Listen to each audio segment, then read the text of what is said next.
wá gbọ́ ohun tí o lè ṣe lọ́jọ́ tòní tí o lè fi rí tiẹ̀ ṣe tọ́jọ́ tòní lè fi dára gẹ́gẹ́ bí irúfẹ́ ìràwọ̀ tí ò ń lò. Mo kí Ọlọ́run ọba, mo ṣèbà Olódùmarè, ìbà akọ́dá ayé, ìbà aṣẹ̀dá ọ̀run, mo ṣèbà Ọ̀rúnmìlà atórí ẹni tí ò sunwọ̀n ṣe, mo júbà ọkùnrin, mo júbà obìnrin, mo kí gbogbo ojú tó ń wò mí níbikíbi tí ẹ ti ń gbọ́ mi káàkiri àgbáńlá ayé.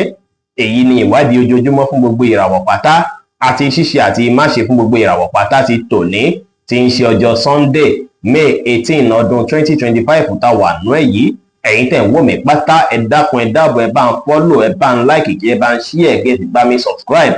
Èyí lọ́nà kan ṣoṣo tí ẹ lè gbà ràn mí lọ́wọ́ láti túbọ̀ máa tẹ̀ sí iwájú, bẹ́ẹ̀ sì ni láti tún lè jẹ́ kí èyí jẹ́ àǹfààní fọ́mọ ẹlòmíràn náà. Ẹ̀yin tẹ́ wá fẹ́ ṣèwádìí onírúurú náà láǹfààní láti kàn sí wa ní WhatsApp 09033897161. Ẹ̀yin tẹ́ ń lò ràwọ̀ iná tó kanranyan Harris, ẹ̀yin tàbí láàrin March 21 sí April 20, ó ṣeé ṣe kí ara fẹ́ máa kan yín bákan lọ́jọ́ tòní, ṣùgbọ́n ṣá ẹ má ṣe ròyìnròyìn rẹpẹtẹ nípa àwọn kan tí ẹ̀ ń gbà lérò fọjọ́ wájú àbáwọn kankan tí ẹ̀ ń ṣe lásìkò èyí tó dàbí ìgbà pé kò tí ì wulẹ̀ bọ́ sí. Ẹ wulẹ̀ má wulẹ̀ stress ara yín rẹpẹtẹ ju bó ṣe yẹ lọ. Látijọ́ mẹ́ta lẹ ti ń stress ara yín, lẹ ti ń tẹpá mọ́ṣẹ́, lẹ ti ń ṣakitiyan. Ẹ fọjọ́ tòní relax, kí ẹ enjoy ara yín, kẹtù wá kí sara lọ́jọ́ tòní, kí ẹ ṣọ́wó ná, kí ẹ má ṣe náà ná àpàrà rárá. Bẹ́ẹ̀ sì ni ó ṣeé ṣe kí ọ̀pọ̀ yín láàlá lọ́jọ́ tòní, àlá náà sì lè jẹ́ èyí tó máa nítumọ̀ fún gbèsè ayé yín. Ẹ̀rẹ̀ra yín ńlẹ̀, ẹ wà determine kẹsì pọ́n tèwe tàgbà lélẹ̀ ní dára. Green jẹ́ kọ́lọ́ tó dára jù fún yín láti wọ̀ láṣọ lónìí. Aago 5 ní ìrọ̀lẹ́ sí aago 6 ní ìrọ̀lẹ́ ní àkókò èyí tó dára jù fún yín láti fi ṣe ohun tó ṣe kókó tó ṣe pàtàkì jù nínú ìgbésí ayé yín ní ọjọ́ tòní. Ẹ̀yin tẹ́ ń lò ràwọ̀ ìrùpẹ̀ alámọ̀ Taurus, ẹ̀yin tá bí láàrin April 21 sí May 20, ọkàn yín máa balẹ̀ pẹ̀sẹ̀. Àwọn nǹkan tó dàbí ìgbà pé ó ti ṣẹlẹ̀ látẹ̀yìnwá tó dàbí ìgbà pé nǹkan tí ò fi bẹ́ẹ̀ tẹ́yìn lọ́rùn kẹgbẹ́ kó lọ́kàn pátápátá. Bẹ́ẹ̀ sì làwọn nǹkan tó ń ṣẹlẹ̀ lákòókò yìí tó ń bí frustration fún yín kẹgbẹ́ sẹ́gbẹ́ kan pátápátá. Ẹni ìdára púpọ̀ láti fi gbégbèsè tàbí láti fi pinnu. Ẹni ìgbàgbọ́ nínú ohun tó ń sọ sí yín lọ́kàn tẹ́ bá fẹ́ gbégbèsè. Bẹ́ẹ̀ sì ni ẹ rí dájú pé ẹ lo àkókò àti ìgbà pẹ̀lú olólùfẹ́ yín láti fi ṣàwọn nǹkan tó dára tí ábíkì ìbáṣepọ̀ yín tún dán mọ́rán. Ọjọ́ tòní ó ṣeéṣe kí ẹ gbọ́ròyìn ayọ̀ kan tó jọ mọ́ ọ̀rọ̀ iṣẹ́, pàápàá èyí tó ṣe pé ẹ ti tẹ́ńdà application letter sáwọn ibìkan tẹ́lẹ̀tẹ́lẹ̀ pẹ̀ ń wáṣẹ́. Ó ṣeéṣe kí wọ́n pè é lọ́jọ́ tòní kí fóònù yín wà títàn. Bẹ́ẹ̀ sì ni lọ́jọ́ tòní ẹ̀yin tó ṣe pé ẹ̀ ń ṣiṣẹ́ tó jọ mọ́ à ń ta mọ́tò, à ń ra mọ́tò lè ní ó ṣeéṣe kẹ́ ríre gbámú dáadáa. Bẹ́ẹ̀ sì ni tẹ́ bá ṣe nǹkan tá mú kí inú yín dùn kẹ́ tó sùn lè ní bóyá à ń wo fíìmù, à ń gbórin, àbá ṣe nǹkan tó jọ mọ́ bẹ́ẹ̀. Ó ṣeéṣe kí ẹ tají tó ẹ̀ẹ̀mejì kórun yín kó má fi bẹ́ẹ̀ lọ dáadáa. Ẹ rí dájú pé ẹ ṣe nǹkan tí á mú kára yín yá gágá kí inú yín dùn ní ìrọ̀lẹ́ ní ṣáájú kí ẹ tó sùn. Bákan náà sì rí ẹ múra dáadáa kí ẹ dùn rí lójú, ẹ má sọ̀rọ̀ òdì àbí ọ̀rọ̀ àìtọ́ sí èèyàn. Ẹ ṣe dáadáa sáwọn èèyàn kí ẹ rẹra yín lẹ̀ kí ẹ sì báwọn èèyàn ṣe pẹ̀lú ìfẹ́ lénìí. Aago 12 ní ọ̀sán sí aago 2 ní ọ̀sán ní àkókò èyí tó dára jù fún yín láti fi ṣe ohun tó ṣe kókó tó ṣe pàtàkì jù nínú ìgbésí ayé yín lónìí, tí kọ́lọ̀ grey sì jẹ́ kọ́lọ̀ èyí tó dára jù fún yín láti wọ̀ láṣọ ní ọjọ́ tòní. Ẹ̀yin tẹ́ ń lò ràwọ̀ afẹ́fẹ́ aláwàdà Gemini, ẹ̀yin tá bí láàrin May 21 sí June 21, lénìí ẹ máa wà highly spiritual. Ó dára púpọ̀ kẹ́ create àkókò díẹ̀ láti fi ṣe prayer tàbí láti fi ṣe any spiritual activity tó bá máa ràn yín lọ́wọ́. Bẹ́ẹ̀ sì ni lọ́jọ́ tòní kò dára rárá kí ẹ neglect offer èyíkéyìí tó bá jẹyọ bí ọ̀rọ̀ iṣẹ́ kékeré tó bá gbé fún yín lénìí kẹ́ tẹ́wọ́ gbà. Kò sí bó tilẹ̀ òkò kéré tó, ó ṣeéṣe kó bí ire fún yín. Bẹ́ẹ̀ sì ni ẹ̀yin tó ṣe pé ẹ máa ń jáde lọ ṣiṣẹ́ lénìí Sunday, ó ṣeéṣe kẹ́ rí gbámú dáadáa láàyè iṣẹ́ yín lọ́jọ́ tòní. Ó sì ṣeéṣe kẹ́yìn náà láwọn àlá kan láṣàlẹ́ òní tó máa nítumọ̀ sí gbèsè ayé yín. Ẹ̀rẹ̀ra yín ńlẹ̀ kẹ́ ṣe nǹkan yín létòlétò kẹ́ sì fi ọgbọ́n àtòyé tọ́lọ́ fún yín ṣe ohunkóhun lénìí pẹ̀lú. White jẹ́ kọ́lọ́ tó dára jù fún yín láti wọ̀ láṣọ lónìí. Aago 3 kọjá ìṣẹ́jú 15 lọ́sàn-án sí aago 4 kọjá ìṣẹ́jú 15 ní ìrọ̀lẹ́ ní àkókò èyí tó dára jù fún yín láti fi ṣe ohun tó ṣe kókó tó ṣe pàtàkì jù nínú ìgbésí ayé yín ní ọjọ́ tòní. Ẹ̀yin tẹ́ ń lò ràwọ̀ omi agbára Cancer, ẹ̀yin tá bí láàrin June 22 sí July 22, tẹ́ bá plan tẹ́lẹ̀ pé fẹ́ travel lénìí bóyá ẹ fẹ́ lọ síbì kan ni, ó ṣeéṣe kí àwọn nǹkan míì wáyé tó ṣe pé afẹ́ ti plan náà afẹ́ jẹ́ kí ẹ tún wá ṣe àtúnṣe, bóyá kẹ́ tún fix ẹ̀ sígbà mìíràn. Lọ́jọ́ tòní ẹ má jẹ́ kí lè àfẹ́ ti yín rárá, ẹ má wà tún concern nípa ẹ̀. Ẹ rí dájú pé gbogbo nǹkan tó ṣẹlẹ̀ lọ́jọ́ tòní fún dáadáa náà ló fi ṣẹlẹ̀.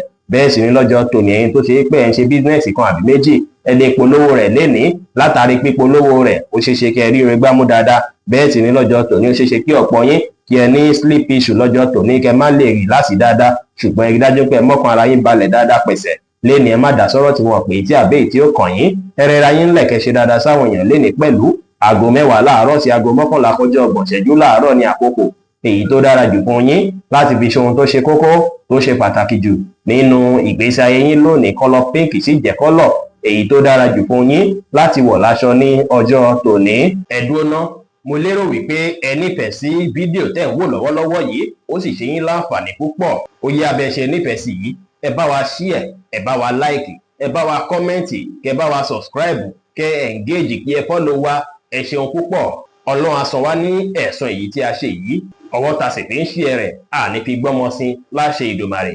ẹ̀yin tẹ́ ń lò ràwọ̀ iná tó gbóná riri Leo, ẹ̀yin tàbí láàrin July 23 sí August 22, ó ṣeé ṣe kí ẹ máa rò ó kẹ má rí rò kó dàbí ìgbà pé ẹ kò tiẹ̀ wà lost, bí ìgbà pé ẹ tiẹ̀ mọ ọ̀nà tẹ́ fẹ́ gbé gbà. láti fi jọ́ mẹ́ta sí ni ọkàn yín ti gbalẹ̀ fáwọn kan tó jọmọ́ personal issue rẹpẹtẹ.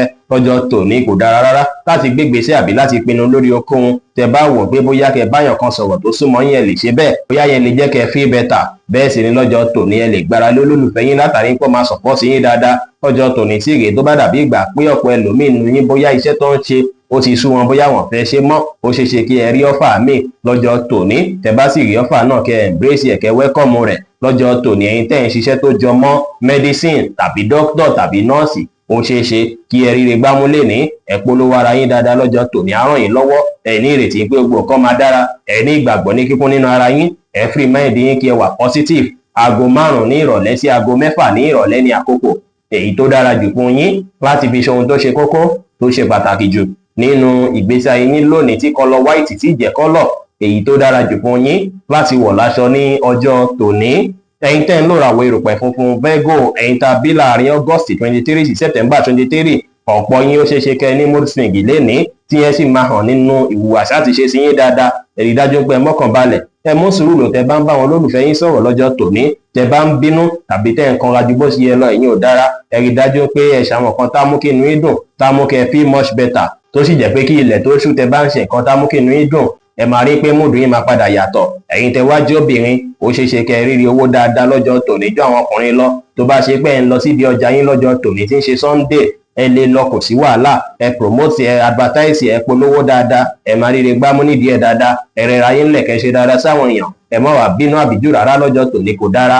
aago 4 ní ìrọ̀lẹ́ sí aago 5 ní ìrọ̀lẹ́ ní àkókò èyí tó dára jù fún yín láti fi ṣe ohun tó ṣe kókó tó ṣe pàtàkì jù nínú ìgbésí ayé yín lónìí, tí kọ́lọ̀ purple sì jẹ́ kọ́lọ̀ èyí tó dára jù fún yín láti wọ̀ láṣọ ní ọjọ́ tòní.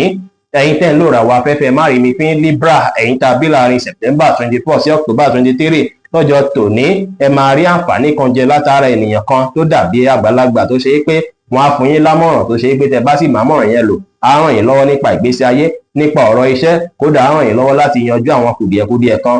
ó ṣeé ṣe kọ́kọ́ yín fẹ́ travel lọ́jọ́ tòní, ìmí inú yín sì lè má plan ẹ̀ tẹ́lẹ̀. lọ́jọ́ tòní ẹ rí dájú pé ẹ lo ìrínisí yín tó jọni lójú pẹ̀lú ọpọlọ pípé yín lórí ohunkóhun tí ẹ bá ń ṣe, pàápàá láàyè iṣẹ́. lọ́jọ́ tòní ẹ̀yin tó sì jẹ́ pé ẹ ń tajà tó jọmọ́ frozen food, ẹ máa ríre tó pọ̀ gbámú dáadáa. ẹ má wá jẹ oúnjẹ tó ta ju bó ṣe yẹ lọ tàbí ìtólóòró ju bó ṣe yẹ lọ, pábánbárì tó ní ṣúgà ju bó ṣe yẹ lọ, kò dára rárá. kẹ́sì rí dájú pé ẹ mumi tó pọ̀ láti rí dájú pé ìlera ara yín ó jí pépé.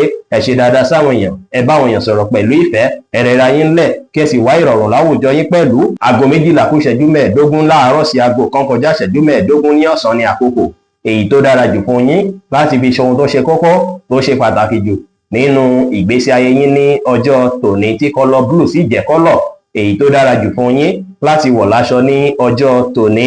ẹ̀yin tẹ́ ń lò ràwọ̀ omi tútù Scorpio, ẹ̀yin tá bí láàrin October 24 sí November 22, lọ́jọ́ tòní ó ṣeé ṣe káwọn kankan má fi bẹ́ẹ̀ tẹ́yìn lọ́rùn dáadáa. sùúrù tẹ́ bá ní lọ́jọ́ tòní ó dára púpọ̀, látàrí pé àwọn kan tó lè fẹ́ tọ́ yín sùúrù lè fẹ́ wáyé. látijọ́ mẹ́ta làwọn nǹkan ti pọ̀ lọ́wọ́ yín tẹ́ fẹ́ mójútó lọ́sùn lósì, pàápàá lórí ọ̀rọ̀ iṣẹ́. ṣùgbọ́n lọ́jọ́ tòní kẹ́ rí dájú pé ẹ create time láti sinmi, láti relax, ẹ má ronú àròjù rárá. ó dára kí ẹ bá wọn lólùfẹ́ yín ṣe lọ́jọ́ tòní, yá tún jẹ́ kára yín yá gágá. lénìí ẹ rí dájú pé àwọn ìwà tó dánù wáyé lẹ fi hàn jáde fáwọn ènìyàn. bẹ́ẹ̀ sì ni ó ṣeé ṣe lọ́jọ́ tòní fẹ́yìn tẹ́ bá ní indigestion tàbí àǹkan tó jọ mọ́ inú rírun, ó ṣeé ṣe kí gbogbo ẹ̀ kí ó tán pátápátá lọ́jọ́ tòní, kí ẹ free. ẹ tún láǹfààní àtòmìnira láti káàkiri lọ bíkíbi lénìí. ẹ bá àwọn èèyàn ṣe pẹ̀lú àwàdà àti ẹ̀rín, ẹ mọ́kàn balẹ̀ kẹ́ ṣe dáadáa sáwọn èèyàn lénìí. aago 4 kọjá 30 ìṣẹ́jú ní ìrọ̀lẹ́ sí aago 5 kọjá 30 ìṣẹ́jú ní ìrọ̀lẹ́ ní àkókò èyí tó dára jù fún yín láti fi ṣe ohun tó ṣe kókó tó ṣe pàtàkì jù nínú ìgbésí ayé yín lónìí, tí kọ́lọ̀ grey sì jẹ́ kọ́lọ̀ èyí tó dára jù fún yín láti wọ̀ láṣọ ní ọjọ́ tòní. ẹ dúró ná, mo lérò wípé ẹ nífẹ̀ẹ́ sí fídíò tẹ́ ń wò lọ́wọ́lọ́wọ́ yìí ó sì ṣe yín láǹfààní púpọ̀. Ó yá bẹ́ẹ̀ ṣe nífẹ̀ẹ́ sí yìí, ẹ bá wa share, ẹ bá wa like, ẹ bá wa comment, kẹ bá wa subscribe, kẹ engage, kí ẹ follow wa. Ẹ ṣeun púpọ̀. Ọlọ́run á san wá ní ẹ̀san èyí tí a ṣe yìí. Ọwọ́ ta sì fi ń share rẹ̀ àní fi gbọ́mọ sí láṣẹ Ìdùmarè. Ẹ̀yin tẹ́ ń lò ràwọ̀ iná àtùpà Sagittarius, ẹ̀yin tá a bí láàrin November 23 sí December 22, ọjọ́ tòní ẹ lè jí kára yín yá gágá kí ẹ ní ìrètí nípa ọjọ́ iwájú pé gbogbo ẹ ti dára, èní inú yín á dùn, ayọ̀ yín á kún, tó sì jẹ́ pé gbogbo nǹkan wọ̀nyí á hàn nínú iṣẹ́ tẹ́ bá ń ṣe, á hàn láàrin ẹ̀yin àti àwọn olólùfẹ́ yín. Bẹ́ẹ̀ sì ni á jẹ́ kí ìgbésí ayé yín dára púpọ̀ lọ́jọ́ tòní, á sì jẹ́ kí ẹ ní clarity láti lè wòye sáwọn nǹkan tẹ́ fẹ́ ṣe fọ́jọ́ iwájú. Lọ́jọ́ tòní ẹ rí dájú pé ẹ wá ìdùnnú fúnra yín. Bẹ́ẹ̀ sì ni bí ẹ ṣe ń ní ìdùnnú náà kí ẹ rí dájú pé ìdùnnú náà hàn lára àwọn tó rọ̀gbà yín ká náà. Ó wá dára láṣálẹ́ tòní kẹ́ lo àkókò àti ìgbà pẹ̀lú olólùfẹ́ yín, ìyẹn á dára púpọ̀ púpọ̀. Ẹ ṣe dáadáa sáwọn èèyàn, ẹ pa àwọn àṣírí kọ̀ọ̀kan yín mọ́, kẹ́ sì ṣàwọn nǹkan tá tẹ́ yín lọ́rùn púpọ̀ lọ́jọ́ tòní. Rẹ́ẹ̀dì jẹ́ kọ́lọ̀ tó dára jù fún yín láti wọ̀ láṣọ lónìí. Aago 4 ní ìrọ̀lẹ́ sí aago 6 ní ìrọ̀lẹ́ ní àkókò èyí tó dára jù fún yín láti fi ṣe ohun tó ṣe kókó tó ṣe pàtàkì jù nínú ìgbésí ayé yín ní ọjọ́ tòní. Ẹ̀yin tẹ́ ń lò ràwọ̀ erùpẹ̀ ilé eruku Capricorn, ẹ̀yin tá a bí láàrin December 23 sí January 19, lè ní agbára káká lè wà fún yín púpọ̀ tí ìgboyà sì máa kún pẹ̀lú. Lọ́jọ́ tòní ẹ tẹpá mọ́ṣẹ́ kẹ́ yanjú gbogbo nǹkan kí nǹkan tẹ́ bá fẹ́ yanjú láàyè iṣẹ́ tàbí láyìíká ilé yín. Lọ́jọ́ tòní ẹ rí dájú pé ẹ kọbi ara sí àwọn nǹkan tó ṣe é pé ẹ fi bẹ́ẹ̀ mọ̀ díẹ̀ kúlẹ̀kúlẹ̀ dáadáa. Ẹ má máa ṣe ròyìnròyìn rárá nípa àwọn nǹkan tó ṣe é pé bóyá ẹ kàn gbọ́ ẹ tí mọ̀ kúlẹ̀kúlẹ̀, ẹ tí mọ̀ nǹkan tó bí. Lẹ́ni kẹ́ rí dájú pé ẹ tún kọ́ bí a ti ṣe ń yanjú nǹkan láàyè ara yín láláì fi tẹnikẹ́ni ṣe. Lẹ́ni ẹ má kánjú ju bó ṣe yẹ lọ lórí ohunkóhun. Ẹ mú sùúrù lò, ẹ gbà láfíà láàyè, ẹ má kanra mẹ́nikẹ́ni. Lẹ́ni aago 10 láàárọ̀ sí aago 12 kọjá 30 ìṣẹ́jú ní ọ̀sán ní àkókò èyí tó dára jù fún yín láti fi ṣe ohun tó ṣe kókó tó ṣe pàtàkì jù nínú ìgbésí ayé yín lónìí, tí kọlọ pọ́pù sì jẹ́ kọ́lọ̀ èyí tó dára jù fún yín láti wọ̀ láṣọ ní ọjọ́ tòní. Ẹ̀yin tẹ́ ń lò ràwọ̀ afẹ́fẹ́ oníbínú Aquarius, ẹ̀yin tá a bí láàrin January 20 sí February 19, ó ṣeé ṣe kára yín má fi bẹ́ẹ̀ yà gágá lọ́jọ́ tòní. Ẹ wulẹ̀ wòye sáwọn nǹkan tó ń fe lé tó ń fa àìbalẹ̀ ọkàn fún yín, kẹ́ sì má ṣàṣejù lórí ohunkóhun tí ẹ bá ń dáwọ́lé. Ẹ ní ìgbàgbọ́ nínú ohun tó ń sọ sí yín lọ́kàn, kẹ́ sì mọ̀ dájú pé ẹ̀yin fúnra lára yín lè wá ìdùnnú fúnra yín ní gbogbo ọ̀nà. Ẹ ṣàwọn nǹkan tá mú kí inú yín dùn káyọ̀ yín kún. Tí ẹ bá láǹfààní láti ṣèrànwọ́ fún èèyàn lọ́jọ́ tòní, ẹni tẹ́ bá nípa láti ṣe fún, kí ẹ rí dájú pé ẹ ṣe fún wọn. Ẹ má ṣàṣejù lórí ohunkóhun bí mo ti ṣe sọ. Ẹ ṣàwọn nǹkan tá mú kí inú yín dùn káyọ̀ yín kún dáadáa. Ẹ wà positive, ẹ fọgbọ́n àtòyé tó lọ́kùnrin ṣe ohunkóhun lénìí. Aago 3 ní ọ̀sán sí aago 4 ní ọ̀sán ní àkókò èyí tó dára jù fún yín láti fi ṣe ohun tó ṣe kókó tó ṣe pàtàkì jù nínú ìgbésí ayé yín lónìí, tí kọlọ deep blue sì jẹ́ kọ́lọ̀ èyí tó dára jù fún yín láti wọ̀ láṣọ ní ọjọ́ tòní. Ẹ̀yin tẹ́ ń lò ràwọ̀ omi tí kì í ru Pisces, ẹ̀yin tá a bí láàrin February 20 sí March 20, ẹ máa fẹ́ ṣàṣeyọrí lórí ohunkóhun tí ẹ bá dáwọ́lé lénìí. Ẹ ní fẹ́ máa fèní dòní pọ̀ ládọ́ra lórí iṣẹ́kíṣẹ́ lọ́jọ́ tòní. Lọ́jọ́ tòní ẹ máa fẹ́ rí dájú pé gbogbo nǹkan kíkan tí ẹ bá ti ń gbáradì láti ṣe látijọ́ mẹ́ta, ẹ máa fẹ́ rí dájú pé ẹ bẹ̀rẹ̀ sí ní ṣe lọ́jọ́ tòní. Ẹ túbọ̀ lo agbára yẹn lórí ohunkóhun lọ́jọ́ tòní láti ṣàṣeyọrí. Bẹ́ẹ̀ sì ni tí ẹ bá ń lọ síbi iṣẹ́ lọ́jọ́ tòní, tẹ́ bá ṣe tẹpá mọ́ṣẹ́ sí náà lẹ́ṣẹ̀ róore gbámú sí o. Pàápàá tíṣẹ́ yín bá jọmọ́ àwọn tó ń kọ́ ilé tàbí àwọn tó ń ṣiṣẹ́ tó jọmọ́ ẹnjìníà, lọ́jọ́ tòní ó dára kí ẹ tètè jẹun alẹ́. Ẹ gbọ́dọ̀ jẹun nílé tàwà kó má bàa fa indigestion tàbí inú rírun fún yín. Ẹ bá àwọn èèyàn sọ̀rọ̀ pẹ̀lú ìfẹ́, ẹ bá wọn ṣe pẹ̀lú àwàdà àti ẹ̀rín. Ẹ ṣe dáadáa sáwọn èèyàn kí ẹ fi ìgboyà ṣe ohunkóhun lénìí. Magenta jẹ́ kọ́lọ̀ tó dára jù fún yín láti wọ̀ láṣọ lónìí. Aago 10 láàárọ̀ sí aago 11 láàárọ̀ ní àkókò èyí tó dára jù fún yín láti fi ṣe ohun tó ṣe kókó tó ṣe pàtàkì jù nínú ìgbésí ayé yín ní ọjọ́ tòní. Bí ó ṣe jẹ́ nìyẹn fún gbogbo irúfẹ́ ìràwọ̀ méjìlá tó wà pátá. Ẹ̀yin tẹ́ ń wò mí pátá, ẹ má gbàgbé pé Ọlọ́run bọ̀ Olódùmarè nìkan lọ́ba tó ní ìmọ̀ jùlọ.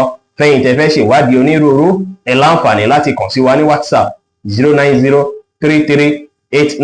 09033897161. Ire gbogbo á jẹ́ tiwa lónìí, lọ́sẹ̀ yìí, lóṣù yìí àti ní gbogbo ọjọ́ ayé wa láṣẹ Ìdùmarè.